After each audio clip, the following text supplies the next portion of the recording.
सोती नमन प्रिय विद्यार्थियों, इससे पहले वाले वीडियो में हमने आपको अपनी पाठ्य पुस्तक आरोह के तृतीय पाठ के पाठ 3 कविता के बहाने के 2 खंडों के बारे में बताया था। अब हम इसका तीसरा अंतिम खंड देखते हैं। कविता एक खेल है बच्चों के बहाने। कविता एक खेल है बच्चों के बहाने। बाहर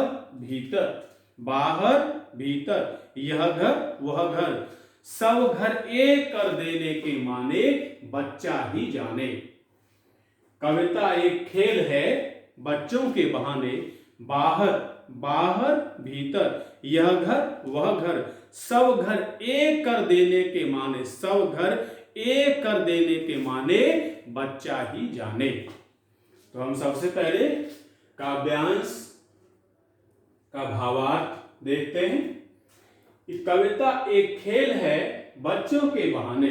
कवि ने कहा है कि कविता भी जिस तरह से बच्चे खेलते हैं, क्रीड़ा करते हैं, उसी तरह से कविता भी एक तरह से खेल है, एक क्रीड़ा है। जैसे बच्चे आनंद के लिए खेलते हैं, मनोरंजन के लिए खेलते हैं, उसी तरह से कवि भी आनंद के लिए, मनोरंजन के लिए, दूसरों को खुश करने के लिए कवि काव्य करता है, काव्य बनाता है, अर्थात काव्य रचना करता है, कविता बनाता है। इसलिए जैसे बच्चे खेलते हैं उसी तरह से कवि भी शब्दों से खेलता है, भावनाओं को सोचता है, भावनाओं के बारे में विचार करता है और काव्य बनाता है, काव्य रचना करता है। इसलिए कविता भी बच्चों के बहाने खेल है।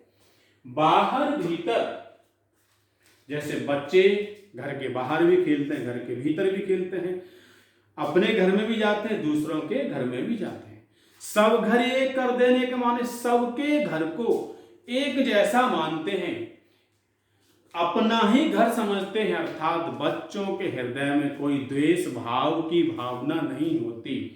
बच्चे प्रत्येक घर में चले जाते हैं और प्रत्येक घर को अपना ही घर मानते हैं, वहां अपने घर की तरह ही हर वस्तु पर अपना अधिकार समझते हैं, सबको एक बनाकर चलते हैं, सब में एकजुटता देखते हैं, सब में एकता स्थापित करते हैं।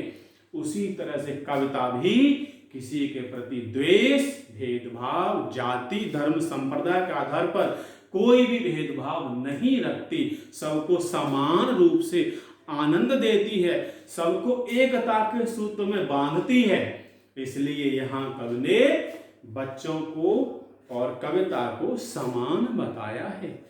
पहले उसमें कहा था कि कविता के पंख लगा उड़ने के माने चिड़िया क्या जाने। दूसरे में कहा गया था कि बिना मुरझाए महकने के माने फूल क्या जाने। यानी कविता अपने शब्द रूपी पंखों से उड़ती है, इसको चिड़िया नहीं जानती। कविता बिना मुरझाए आदि काल तक खुशबू छोड़ती रहती है, इसको फूल नहीं जानता। लेकिन यहां कवि ने कहा है कि सब घर एक कर देने के माने, बच्चा ही जाने। जैसे बच्चे प्रत्येक घर को अपना घर समझते हैं, एकता स्थापित करते हैं, एकता की ओर संकेत देते हैं, वैसे ही कविता भी सबके लिए समान रूप से आनंद प्रदान करती है, सबको एकता के सूत्र में पिरोती है, किसी भी धर्म जाति के आधार पर कोई भेदभाव नहीं करती।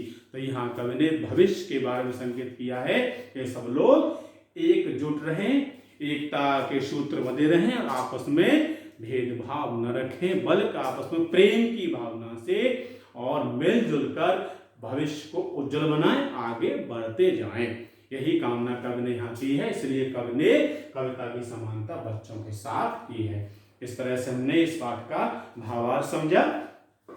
अब इसका देखते हैं भाव सौंदर्य। इसमें कवि ने बताया है कि जिस तरह से बच्चे छल कपट रहित होते हैं, हर जगह अपना अधिकार समझते हैं, प्रत्येक घर को अपना एक घर मानते हैं, उनके अंदर कोई भेदभाव नहीं रहता, उसी तरह से कविता भी भेदभाव रहित होती है, सब में एकता स्थापित करती है, सबको एकता का पाठ पढ़ाती है।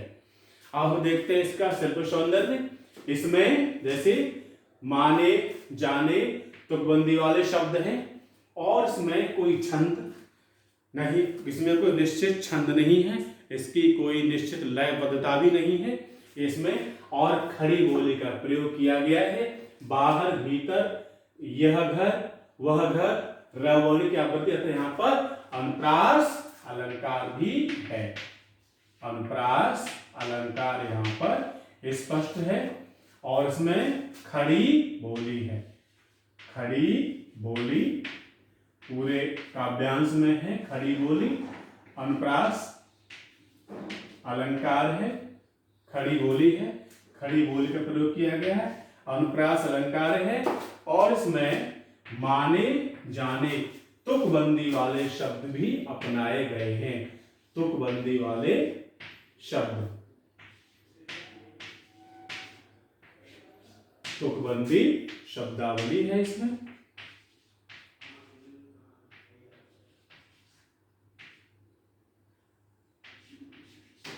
तुकबंदी शब्दावली अपनाई गई है और यह कविता एकता का पाठ पढ़ाती है। एकता की भावना, एकता की भावना उजागर करती है, सबको एकता के सूत्र में बांधती है। एकता की भावना उजागर करती है। इस तरह से एकता की भावना। एक बार हम पुनः देखें इसका असल को सौंदर्य। सबसे पहले खड़ी बोली का प्रयोग किया गया है। न लयबद्धता है, न व्यक्ति को निश्चित छंद है, न निश्चित कोई तुक है। हाँ, इसमें तुकबंदी वाले जाने माने शब्दों में प्रयोग अवश्य किया गया है। रावण की आवृत्ति अनुप्रास अलंकार है और कविता सबको एकता का पाठ, एकता की भावना, एकता की भावना सिद्ध करती है। अपनी सबको एकता की भावना सबके सामने उजागर करती है। यही से बताया गया है। विश्वास है आप समझ रहे होंगे। इससे आगे हम आपको अगले वीडियो में बताएंगे। बात सीधी थी पर आपको बहुत बहुत धन्यवाद। सुनती नमन।